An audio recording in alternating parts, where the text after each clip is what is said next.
کہانی جنگل کی سیر۔ ایک دن علی اور اس کے دوست احمد نے فیصلہ کیا کہ وہ جنگل کی سیر پر جائیں گے۔ علی کو جانوروں سے خاص محبت تھی اور وہ ہمیشہ سے جنگل کے راز جاننے کا شوقین تھا۔ دونوں نے اپنے بیگ میں پانی کھانے کی کچھ چیزیں اور ایک کیمرہ رکھا اور روانہ ہو گئے۔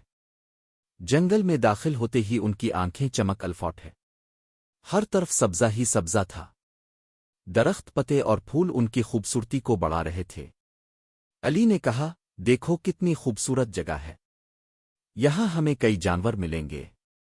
احمد نے کہا، ہاں میں نے سنا ہے کہ یہاں ہرن، خرگوش اور بہت سے پرندے ہوتے ہیں۔ جنگل کے راستے پر چلتے ہوئے انہوں نے کچھ فاصلے پر ایک ہرن کو دیکھا جو پانی پینے کے لیے جھیل کے کنارے آیا تھا۔ اس کی چمکتی ہوئی آنکھیں اور نرم بال دیکھ کر علی نے کیمرہ نکال لیا اور اس کی تصویر لینے لگا۔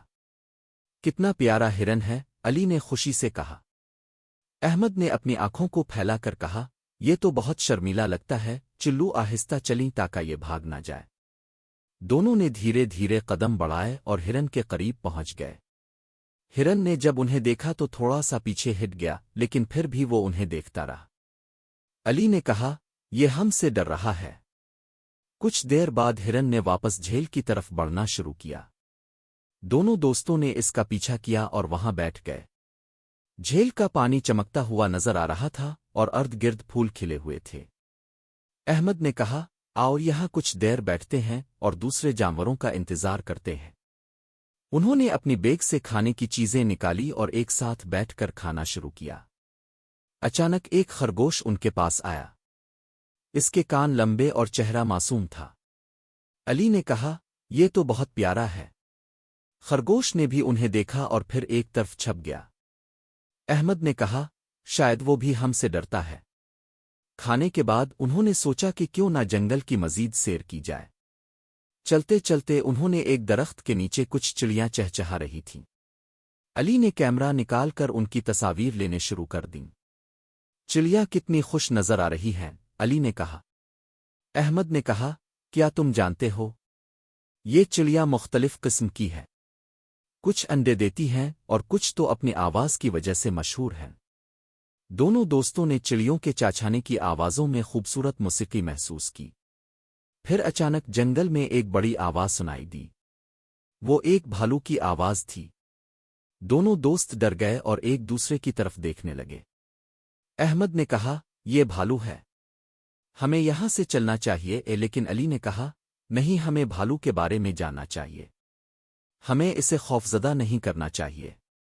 دونوں نے آہستہ آہستہ آواز کی طرف بڑھنے کا فیصلہ کیا۔ کچھ ہی دیر بعد انہوں نے ایک بڑا بھالو دیکھا جو ایک درخت کے نیچے بیٹھا ہوا تھا۔ وہ مٹی کے اندر کچھ تلاش کر رہا تھا۔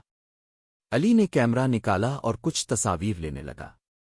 بھالو نے اچانک سر اٹھایا اور دونوں دوستوں کو دیکھ لیا۔ وہ تھوڑا سا حیران ہوا لیکن پھر دوبارہ مٹی میں کھودنے لگا۔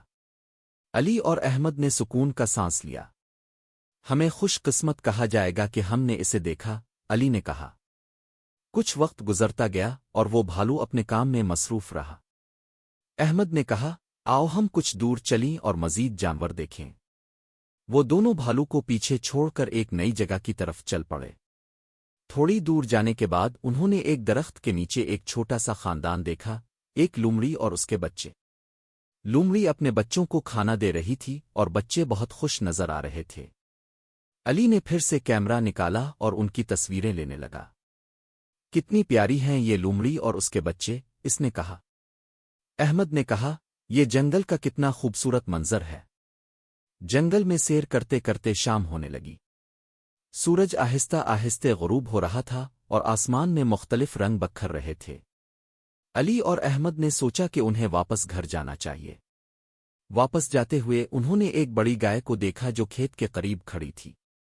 علی نے کہا، گائے بھی تو ایک جانور ہے، لیکن یہ جنگل میں نہیں رہتی۔ احمد نے کہا، لیکن یہ ہمیں یاد دلاتی ہے کہ ہم کتنی مختلف جگہوں پر جانوروں کو دیکھ سکتے ہیں۔